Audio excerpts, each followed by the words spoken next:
सरकार को ये डर है कि कहीं 26 जनवरी को परेड के लिए परमिशन मिल गई, अंदर आ गए तो फिर वापस नहीं जाएंगे, और वापस नहीं जाएंगे तो जिस चीज को 2 महीने से सरकार टालने में कायम रही थी वो चीज टल नहीं पाएगी, अव्यवस्था फैलेगी दिल्ली में। क्या ऐसा डर है सरकार को? मैं समझता हूं कि सरकार भी ये मानती है, पुलिस भी ये मानती है और किसान भी इस बात को जानते हैं, क्योंकि किसान मुख्य रूप से पंजाब और हरियाणा के हैं। पंजाब और हरियाणा आधा दिल्ली में ही रहता है, वो भी नागरिक हैं। और आंदोलन करते समय हर व्यक्ति को इस बात का ध्यान रखना चाहिए कि जब मैं अपने आंदोलन के अधिकार का प्रयोग कर रहा हूं तो दूसरे लोगों के नागरिक होने के जो अधिकार हैं वो कहीं प्रभावित न हो। तो मुझे लगता है कि यूनियंस भी समझदार हैं, किसान भी समझदार हैं और समझदारी से दिन में निकलेगा। आपने कहा हम उनके प्रस्ताव का वेट कर रहे हैं, वो कह रहे हैं हम 2 महीने में 200 बार ये बात कह चुके हैं कि कानून वापस लो, यही हमारा प्रस्ताव है। अगर यही स्थिति रहती है तो फिर क्या? नहीं, मैं समझता हूँ, देखिए दरअसल क्या है कि कोई भी कानून पूरा खराब नहीं होता और कानून को रिपील करना ये डिमांड उचित नहीं है। हमने कहा है कि किसानों को कानून के जिन प्रावधान पर आपत्ति है वो प्रावधानवार चर्चा करें, चिन्हित करें, आपत्ति प्रस्तुत करें, सरकार उस पर विचार भी करेगी और उसका निराकरण भी करेगी। 1.5 साल आपने कहा हम निलंबित करने का प्रस्ताव देते हैं, क्या सरकार इस पर अभी भी कायम है? स्वाभाविक रूप से अगर यूनियंस इसको मानकर और सरकार को प्रस्ताव देती हैं तो जो सरकार ने कहा है वो सरकार उस पर अभी भी स्थिर है। अगर आप 1.5 साल कानून को निलंबित करने पर राजी हैं, उनकी पसंद के सारे बदलाव करने पर राजी हैं, जैसा आपने खुद अभी कहा, तो फिर रद्द क्यों नहीं कर देते? नए सिरे से कानून क्यों नहीं ले आते? आपकी बात भी रह जाएगी, उनकी बात भी रह जाएगी, नया कानून भी आ जाएगा और उनकी। देखिए दरअसल क्या है कि इस प्रकार की स्थिति किसी भी प्रकार से उचित नहीं है, चूंकि किसान आंदोलन पर बैठे हुए हैं और किसान का मान सम्मान का सवाल है।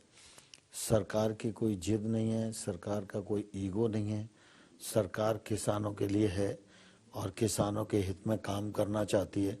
इसलिए कहीं किसानों की बात मानने की आवश्यकता पड़ती है तो हम बात मानने के लिए तैयार हैं और इसलिए 1.5 साल का भी समय दिया है कि भाई कानून के सभी पक्षों पर आप सब कमेटी में रहकर विचार कर लो और फिर कमेटी जो रिकमेंडेशन करेगी वो सरकार करेगी। लेकिन कमेटी को लेके भी तो सवाल खड़े हो गए ना। अगर सुप्रीम कोर्ट ही कह देगा सरकार से या वो कमेटी ही कह देगी कि ठीक है कानून रद्द कर दीजिए, तब भी तो रद्द करने पड़ेंगे सरकार। नहीं, देखिए कमेटी जब कहेगी वो उस समय सरकार विचार करेगी कमेटी की जो रिकमेंडेशन है। लेकिन आज सामान्य तौर पर ऐसा नहीं मान के चलना चाहिए, क्योंकि जब सब बारीकी से विचार करेंगे तो हो सकता है समय रहते अनेक मुद्दों पर सहमति बन जाए।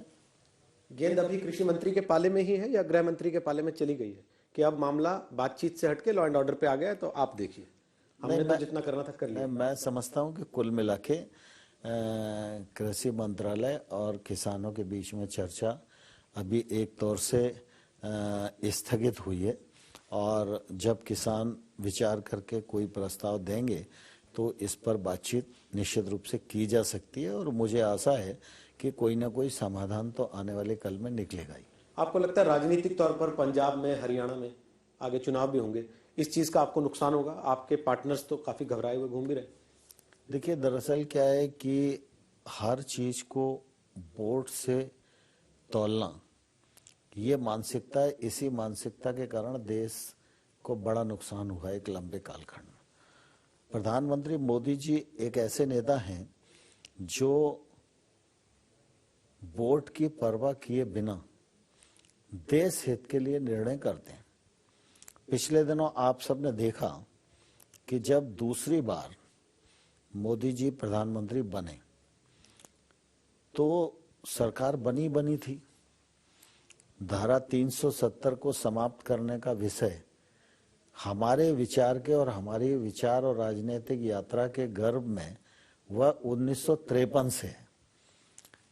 तो हम चाहते तो उसको वोट का विषय समझते तो 4 साल इंतजार करके कार्यकाल के चौथे साल में हम धारा 370 को समाप्त करते। लेकिन नरेंद्र मोदी जी ने इस बात की परवाह नहीं की कि भाई इस विषय को वोट से तोलना है और उन्होंने धारा 370 को पहले 6 महीने में समाप्त करने का निर्णय किया, वो निर्णय हो भी गया। आज कश्मीर में अच्छी स्थिति है और स्थिति दिनों दिन आगे बढ़ रही है। लोकतंत्र एक तौर से वहाँ स्थापित हो गया है। वर्षों बाद पंचायत के चुनाव हुए हैं, फंड्स का ठीक प्रकार से उपयोग हो रहा है, आतंकवाद पर पूरी तरह नियंत्रण हुआ है। और इसलिए जब कृषि सुधार बिल की बात आई तो ये बिल बहुत पहले आ जाना चाहिए थे।